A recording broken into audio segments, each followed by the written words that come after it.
নমস্কাৰ বন্ধু বান্ধৱীসকল সকলোকে আমাৰ অন্য এটি ভিডিঅ'লৈ স্বাগতম জনালোঁ। তো আজি লৈ আহিছোঁ আপোনালোকৰ মাজলৈ অন্য এটি জবছ আপডেটৰ ভিডিঅ'। তো কিছুদিন আগতে আছাম পুলিচৰ তৰফৰ পৰা 1715টা কনষ্টেবল AB আৰু UB পোষ্টৰ বাবে বিজ্ঞাপন মুকলি হৈছে আৰু ইয়াৰ আবেদন প্ৰক্ৰিয়া অনলাইন হ'ব। তো এই বিজ্ঞাপনৰ ডিটেইলছখিনি বলক আমি ভালদৰে জানি লওঁ। তো ইয়াতে ফাৰ্ষ্ট নেম অফ পোষ্ট মানে পোষ্টটো হৈছে কনষ্টেবল AB আৰু UBৰ কাৰণে। তাৰপিছত ইয়াতে নম্বৰ অফ পোষ্ট 1715 অৰ্থাৎ 1715টা পোষ্ট। ইয়াৰে কনষ্টেবল UBত 1052টা পোষ্ট আৰু কনষ্টেবল ABত 663টা পোষ্ট আৰু ডিপাৰ্টমেণ্টটো হৈছে আছাম পুলিচ। তাৰপিছত স্কেল অফ পে ইয়াতে চেলেৰি থাকিব 14,000ৰ পৰা 70,000লৈকে উইথ গ্ৰেড পে থাকিব 5,600কে। তাৰপিছত এতিয়া এলিজিবিলিটি কি লাগে চাই লওঁ। তো নেশ্যনেলিটি ইয়াতে ফাৰ্ষ্ট ইণ্ডিয়ান হ'ব লাগিব আৰু পাৰ্মানেণ্ট ৰেচিডেণ্ট হ'ব লাগিব আছামৰ, অৰ্থাৎ অসমত বাস কৰা লোক হ'ব লাগিব। এইখিনি পঢ়ি ল'ব। তাৰপিছত এমপ্লয়মেণ্ট এক্সচেঞ্জ ৰেজিষ্ট্ৰেশ্যন কাৰ্ড থাকিব লাগিব, যিজনে এপ্লাই কৰিব মানে সেইজনৰ। তাৰপিছত এজ লিমিটটো ইয়াতে দিয়া আছে 18ৰ পৰা 25 বছৰ, অৰ্থাৎ 18 বছৰৰ পৰা 25 বছৰৰ লোকসকলে এই পোষ্টটোৰ বাবে আবেদন কৰিব পাৰিব। নেক্সট নোট এটা দিয়া আছে, the age of the applicant will be calculate on the basis of matriculation HSLC admit card বা HSLC pass certificate issue by recognise board council, অৰ্থাৎ মেট্ৰিকৰ এডমিটক লৈ এজটো কেলকুলেট হ'ব। তাৰপিছত কেটেগৰী ৱাইজ এজ ৰেকশ্যনখিনি আপোনালোকে চাই ল'ব। তাৰপিছত এডুকেশ্যন কোৱালিফিকেশ্যনটো চাওঁ। UBৰ কাৰণে কেণ্ডিডেটজন HS অথবা ছেকেণ্ড ইয়াৰ পাছ হ'ব লাগিব। নেক্সট কনষ্টেবল ABৰ কাৰণে কেণ্ডিডেটজন HSLC বা ক্লাছ 10 পাছ হ'ব লাগিব।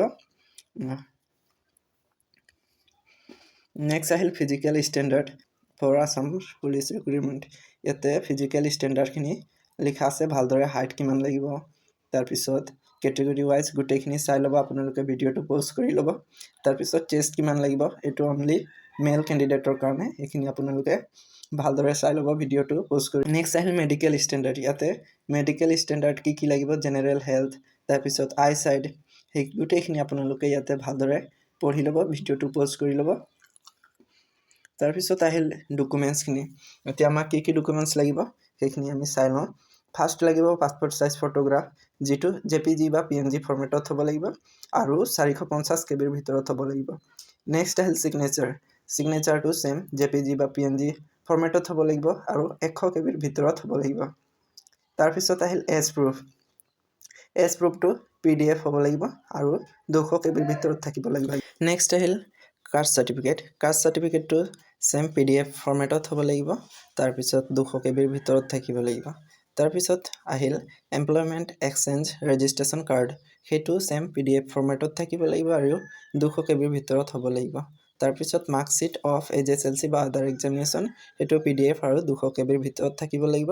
পাছ চাৰ্টিফিকেট অফ HSLC বা আদাৰ এক্সাম, সেইটো PDF চাইজত থাকিব লাগিব আৰু নেক্সট 200 KB হ'ব লাগিব। এতিয়া আহোঁ ইম্পৰ্টেণ্ট ডেটখিনি চাই লওঁ। এতিয়া ষ্টাৰ্টিং ডেট ইয়াৰে হৈছে 16 ডিচেম্বৰ 2025।